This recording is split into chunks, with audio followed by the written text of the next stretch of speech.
Hello, I'm here with my boy Marshall, and first I can tell you that this is not my favorite amp under $200, but this is definitely not a bad amp and might be a great option for some folks. And let's find out why I think so and if this amp is a great option for you.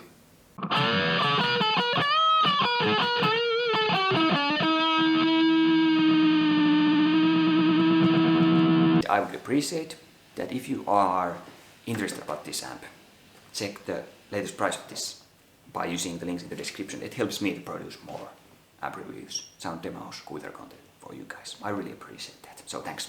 And I think that we should start with the overall looks and feel and like the quality of this amp. This control panel, it is the best looking thing of this amp. It's really nice. Solid looking thing, beautiful. But then the overall, like the cabinet itself and the overall finish of this amp, it's really beginner amp looking. If I compare this to Fender Frontman 10G, it's kind of on the same level, and this Fender one, it's like maybe $80 less expensive. So the overall feel and the looks of this, not great in my opinion, but still solid, not bad, but not the most beautiful amps. There are definitely nicer looking amps out there under $200 and definitely nicer looking Marshall amps out there for a little bit more bigger budget. In my opinion, you get really nice features. You get onboard effects. You get 4 channels outro that, in my opinion, these 2 overdrive channels kind of really close to each other. You would maybe really need only one, in my opinion. But still, not a bad thing, and it still adds some extra versatility to have these 2 separate overdrive channels too. And then the clean and grunt channel, my favorite channels maybe of this amp, especially the grunts. And we got gain, bass, middle and treble, so 3-band EQ board. You can say pure tone a lot with this amp, and especially with the clean and grunt channel, you can definitely easily notice the difference when you turn this knob around. And let's jump over the reverb and talk about it later. And then we have volume, master volume to set the signal strength at the middle of the signal chain, and then the master at the end of the signal chain with this amp. Jump with your favorite tracks, plug the aux cable in, and then output for headphones. And then option for foot controller too, so really nice. And then you can also store your own presets with this amp too by pressing this button over here. I will show the button for you. So here you can store it. You can't buy anything from there.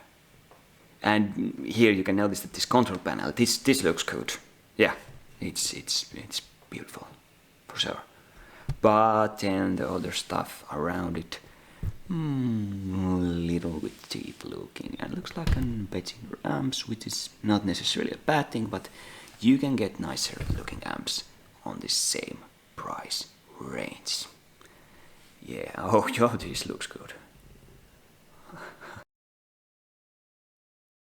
And then we have the power cable over here on the back side, and it's a lot shorter than with the other options under $200 that I have tested. You can see the lengths on the screen right now. And the one thing about this amp, if this goes broke, maybe you have a dog running around your house and it goes and bites this thing. Hopefully it's not plugged in when the dog bites it. But then if you want to replace this, it's a little bit tricky, because I tried to open this just to see what's inside, maybe learn something new and hopefully not break the amp. So I unscrewed all these screws and then tried to carefully open this, and let me show you something. And this happened. You can see these little scratches. I had to use some glue to fix this. It's really soft and it breaks super easily. I think it's called a chipboard, what this is. So if you need to replace the Power-chord or change something else inside of this amp, it's impossible without breaking the backplate of this amp due to my experience. But it's true that I'm not the handiest guy out there. I'm not a real handyman. But I had a little bit handier guy with me when we opened it.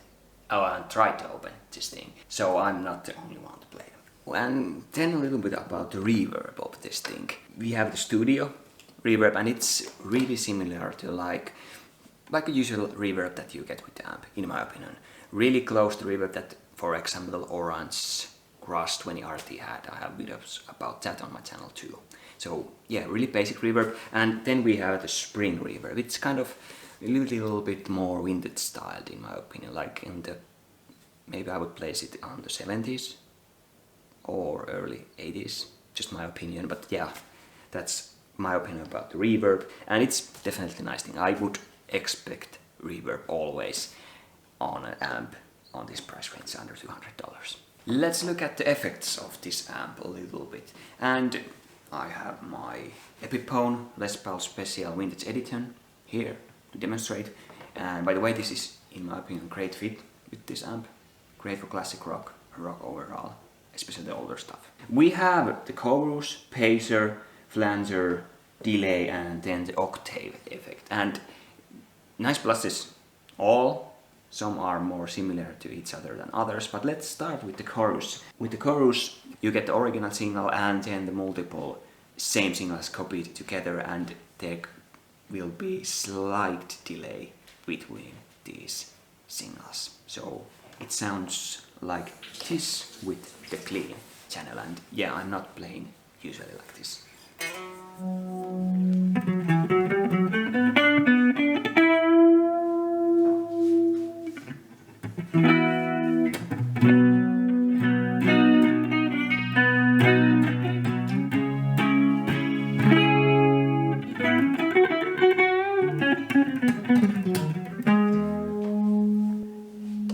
With the grunts.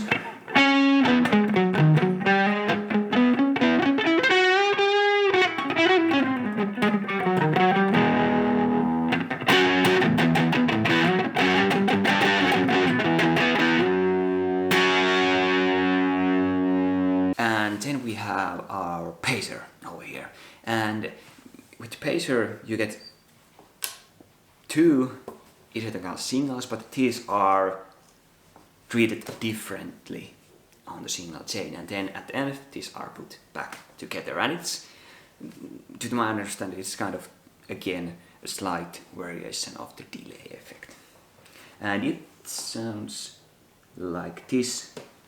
Let's put it all the way up. It sounds like this with the clean channel.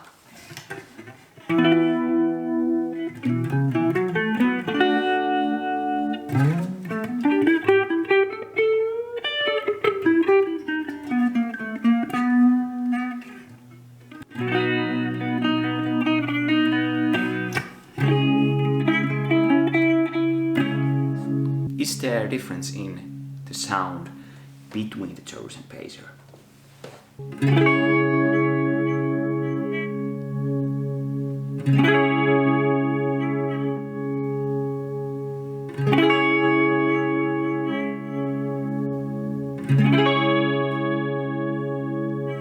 Not much, in my opinion. But mainly I use the chorus, maybe because I'm more used to that. And then we have the flanger effect. Yeah, flanger over here. And with flanger, it's delay, kind of like a delay, and really similar to chorus too. But the delay's time period between the original and the delayed signal, it changes all the time. The time period varies, but it changes. So that's how it's unique, and this should sound a little bit different from the pacer and chorus effect. Let's check it out, and let's again start with the clean channel.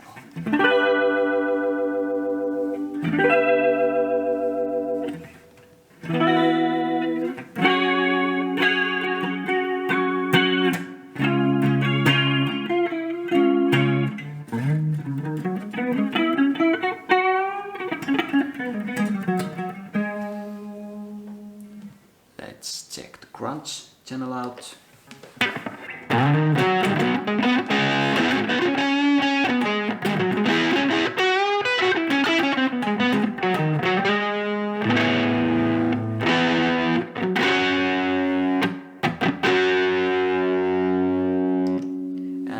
is there a difference?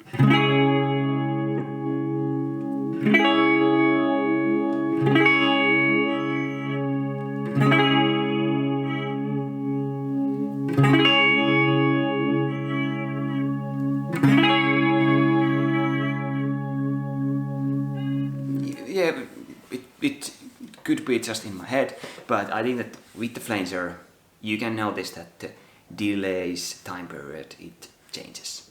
And mainly I use the chorus still, but Pacer it's kind of, it doesn't get much use from me, but sometimes I play with the flanger too. And then we have the regular delay. It's like two signals and other one is the delayed and other one is the original signal. And let's check this out. Let's start with the clean tones.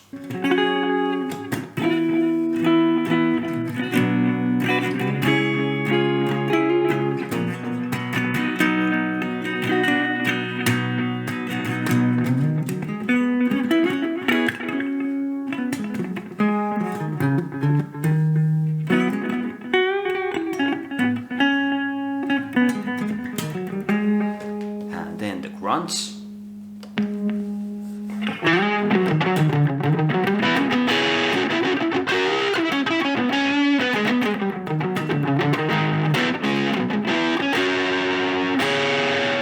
And let's do something wide and change to the overdrive.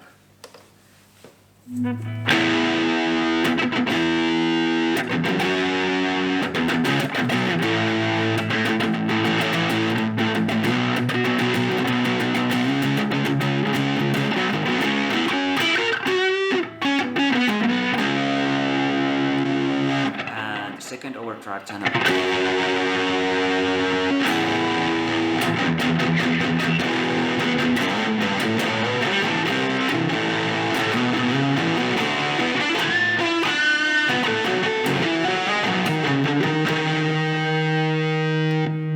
With the delay, the time period between the delayed signal and the original signal it's longer. Of course you can change it a little bit with this knob, but yeah, I noticed that. And then we lastly have the octave effect, and here you get a 1 octave lower notes played with your original signal. So let's check this out. And this effect it's not a must for me in amp, but I quite often play with it.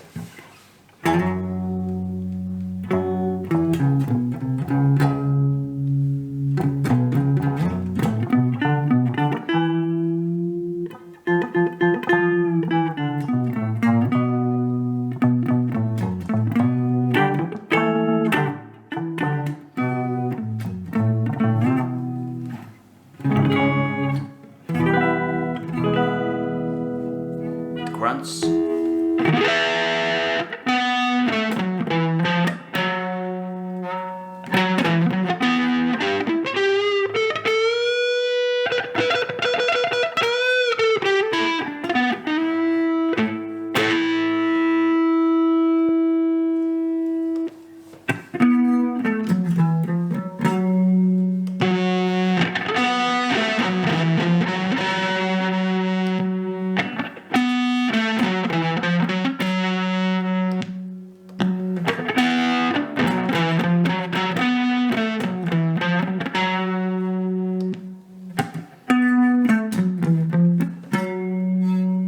Let's lastly check all of these effects together and see if there is any different. I will play a small lick for you because I think that on the lick you can notice the difference more easily.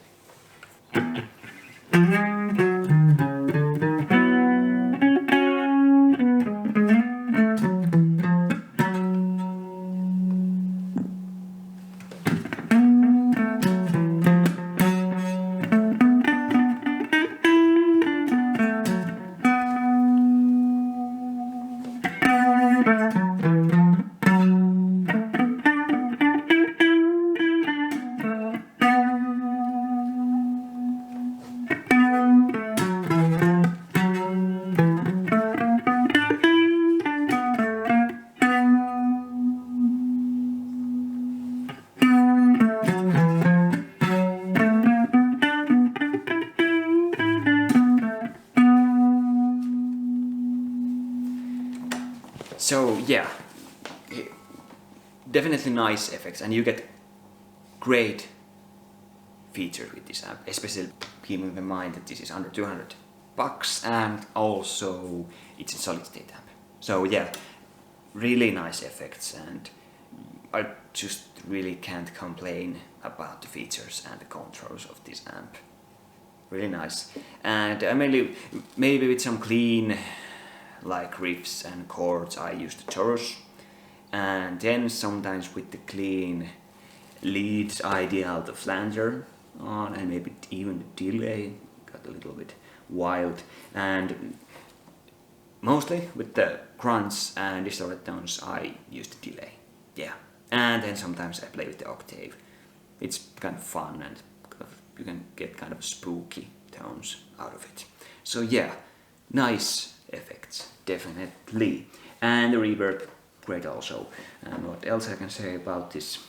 Yeah, features with this amp, just great. I would love to show a couple of my favorite tones with this amp for you, and I will try to put this guitar for more comfortable position. First, let's go to clean. You first have to turn this amp on, and then to the clean, really basic cleans of this amp. You will of course hear more sound samples too with the Ibanez that I have, GIO under $200 X2, like this one. So here are the really basic cleans of this amp.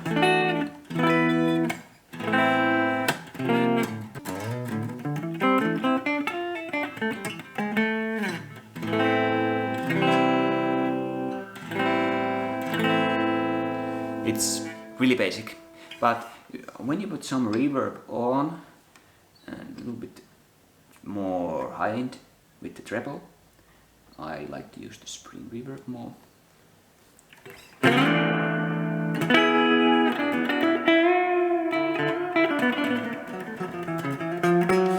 You get really nice clean lead tones in my opinion.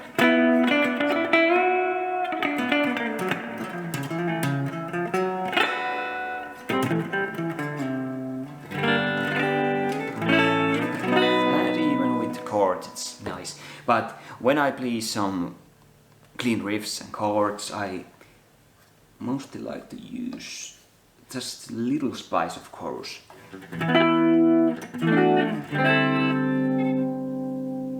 Like this. Because otherwise it's a little bit dull. Just a little bit.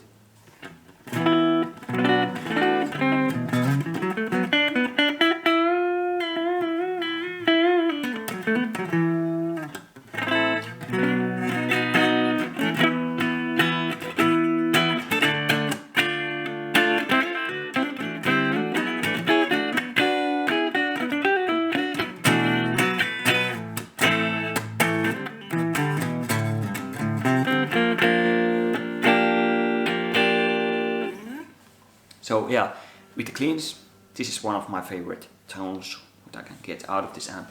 And then the grunts, it's maybe my favorite channel with this amp. Really great for classic rock. Some blues if you set the gain on down. A little bit more bass and middle too.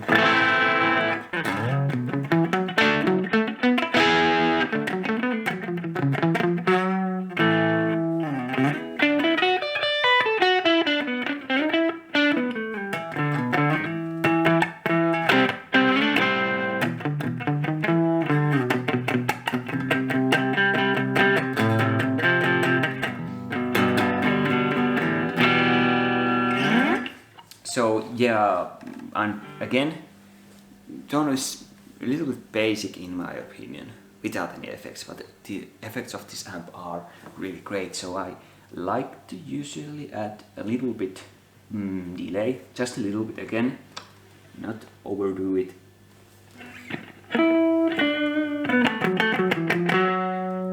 And let's just a little bit reverb too.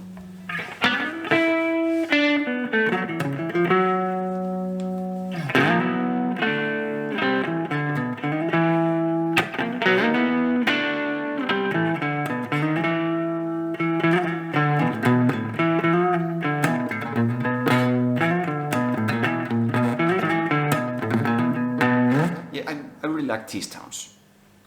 Great if you like blues, maybe even jazz, and rock, classic rock especially. Great classic rock amp.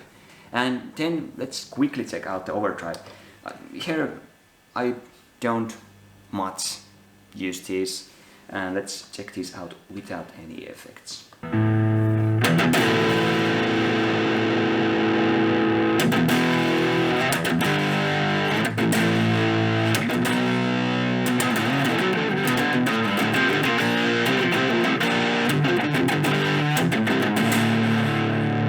Great for rock, in my opinion, especially for the older rock. But when you try to play some heavy riffs, let's check how these sound.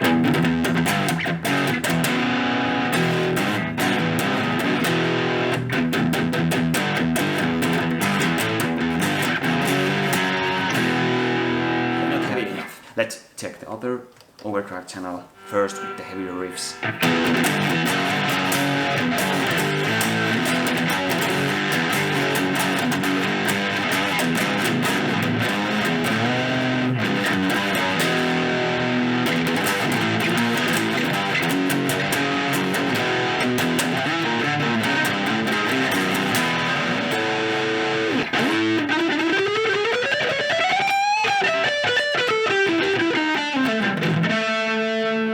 So again, a little bit more heavier and better than the first overdrive channel, but still it can do maybe some older metal, maybe some stuff from maybe Metallica's White Lightning album, maybe something like that. So yeah, it can do something, it can handle it.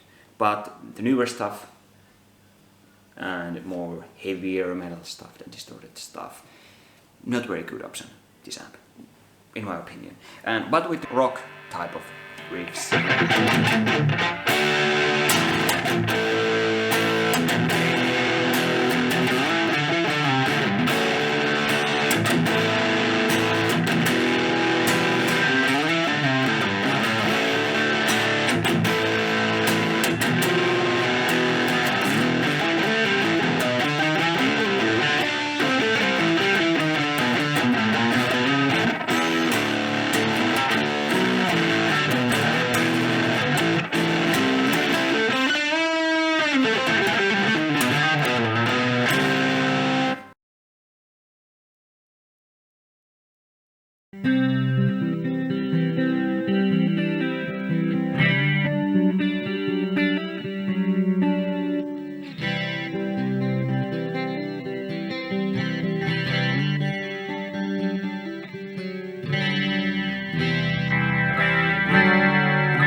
Great rock amp. Yeah, it can compete with the Orange amp. A little bit different. I personally like the Orange GRX70QA more for rock, but not bad by any means for rock.